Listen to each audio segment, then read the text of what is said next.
adjust the brightness as usual here. That's about right.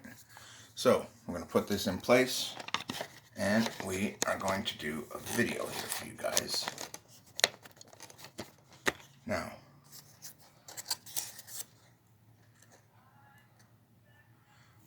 we're going to hope that you guys can see all right here. We're going to move this back a little bit. Okay, so what I want to talk to you guys today about is VG packages. So take a look at this aircraft.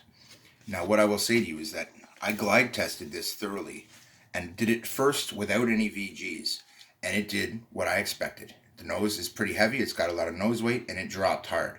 For the fact that it had no VGs on it, it might have been a little nose heavy, you might think, but it CG'd exactly where it should.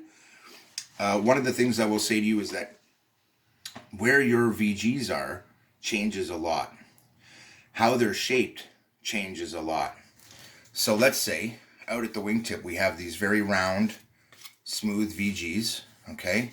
Inside the body, they're actually sharply angled, if you can see that at the front, like a wing, and then straight sloped off at the back. This is actually a great shape too. And then at the back, same kind of thing, okay? The front one is more smooth and the back one is a little rougher. But these are in the right spot on the wing to create lift along the leading edge of the wing and help pick it up, to help it climb better and to help it take off better.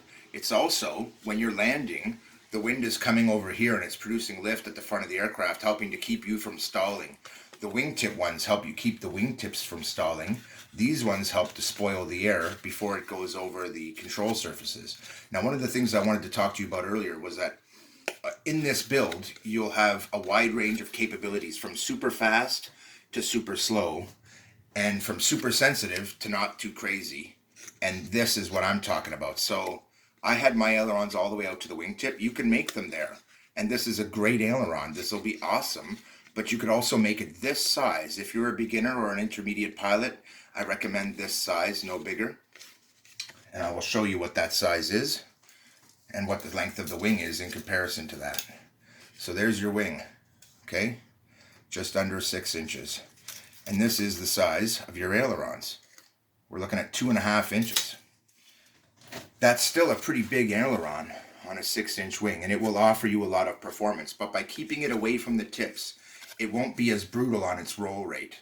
And that is a really good thing. You don't want it to be too brutal like this. Having these out at the tips, it'll roll a lot faster. If you made them from the tips in and stopped them right here, it would be the same thing. You would have a much faster roll rate. By moving them inside the body, you could put them right here, and that would be your slowest roll rate. If you kept your aileron size the same size, where you put them means a lot. And I would say to you, keep a big aileron size because they're awesome. And that way at full tilt, you have the control you need. And then if you're a beginner, you put them right here. So 2.5 inches, you put them right up against the body and you make them come out to about here and leave this part solid and just make your flaps here. If you're intermediate, put them in the middle like I'm showing here. And if you're an expert, put them like this. So you have full control, not separated like this, of course, but I just did this to show you guys on an old wing that's broken.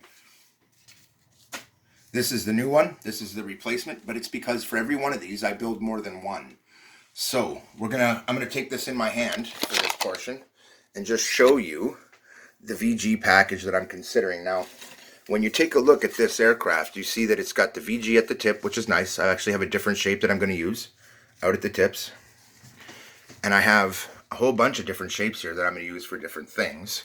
And basically I'm going to do a VG package where this VG is a little bit bigger. This one is a tiny bit farther back, but just a tiny bit, like a millimeter. And then there's going to be one right here toward the back of the middle of the wing. And the reason is these ones pick up the wing, and I want these ones at the back to help pick up the wing this way and help lift the tail so that it doesn't always fly like this. I actually want it to fly pretty level even when it's going really slow, which means I need to add some balance to that wing. Otherwise it's going to sit like this and get tons of lift, and that's great, but it won't look very realistic in the sky, and I actually want a more realistic look to my flight. That being said, I do scale flies, and I have done it so at air shows and won awards for my scale flying in the past, so I do know a thing or two about scale flight. And when I say awards, I mean I won my category. And it was a pretty big contest at an air show. There were a lot of people there. One of the biggest that we have all year in our city. It was, in fact, the big one. So, that being said, I competed both in 3D helicopter categories and have been quite successful at that, and in scale flying and been quite successful at that. And these models pretty much run the gambit between a scale flying, but with good lift properties, Spitfire, which is going to be great because unlike any other Spitfire ever made, this one will actually slow fly and maintain its altitude in the air, and as far as its attitude goes. That being said, I want it to be able to maintain a decent, height, maybe 5 or 6 feet off the ground, and not be like this while flying incredibly slowly. And that is actually a challenging thing for a plane like this to do, especially with sharp wingtips like that. They tend to want a wingtip stall when you go slow. This one doesn't do that. It glides beautifully to the ground on a really nice angle, guys, when the VGs are installed. When I first set it up, as I mentioned, it was a much more nose down kind of affair, and it was a crash, not a landing. With this, I could just drop the throttle and it'll self-land pretty much with very little input or no input at all. On the Eagle, it requires no input at all. And this one, it will probably require a little input to pull back a little bit. But it's going to flare really nicely because of all the lift. And it's going to be a really sweet machine to fly in the air. In addition, I want to get the lift package right, so that it produces as little resistance as possible while creating as much effect as possible. So I have been giving a lot of thought to my VG setup, as I suggest that you do. And in future videos, you will see that going on. And so if you want to look, just look up my RC Spitfire / P47 build, which is what I'm going to call it, because both of these are very similar wings, and where you put the wingtips and how you make them will determine which one you're making pretty much, but they're very similar. And so the tail is a little different, the wingtips are a little different, but essentially you don't need a build video on each one. You just need to look at pictures and decide which one you want to build, and then follow these techniques to be able to build it, and you'll do just fine. For my purposes, I wanted my own design here on everything. So it's not actually technically classically a P47 or a Spit, but it is a really good example of what a VG system can do, from nosediving and not landing very well, being like a Spitfire, to being more like a stall plane where it just comes down gliding beautifully. That's not something most people expect to be able to get out of a Spitfire. What I will sacrifice in order to gain that is top speed. And that's okay with me because I'm making a slow flying series. That's the whole point. And so that's one of the reasons I'm doing it too, is that I want enough VGs to slow the plane down while continuing to generate lots of lift. And that's exactly what I've got here. So I'm going to end this one, and I'll let you guys go. But I just wanted to show you a little bit of what's coming on this aircraft, and give you an idea of how your VGs should be designed, how your tail surfaces should be designed. All that is covered in other ones. But this is all about the control size, the surface size. For a beginner, you want to make them smaller and more inboard. For an intermediate, a little bigger and in the middle. And for an expert, biggest and out at the tips. And that's a really good general guide. Same with your control surfaces here. For a beginner, you want them to be a little smaller. For intermediate, a little bigger. For expert, a little bigger. And this is basically set up with, this is going to be set up with expert ailerons and an intermediate tail, which is what I like for a fighter plane. I don't want the tail to be too effective, and I don't want it to be ineffective. So I find going right in that range makes it perfect. And when you're flying on the ailerons and you give it just a little touch of over, the tail comes in just a little, and it helps perfect. It makes it such a nice flying machine.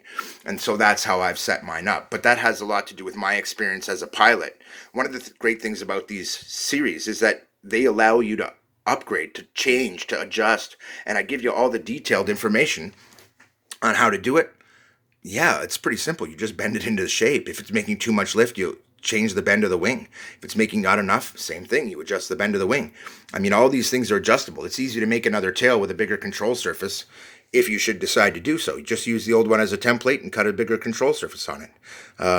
And that works great. Or you can design your own tail and go from scratch, or take one of the tails off one of my other builds and use that. There's all kinds of options here.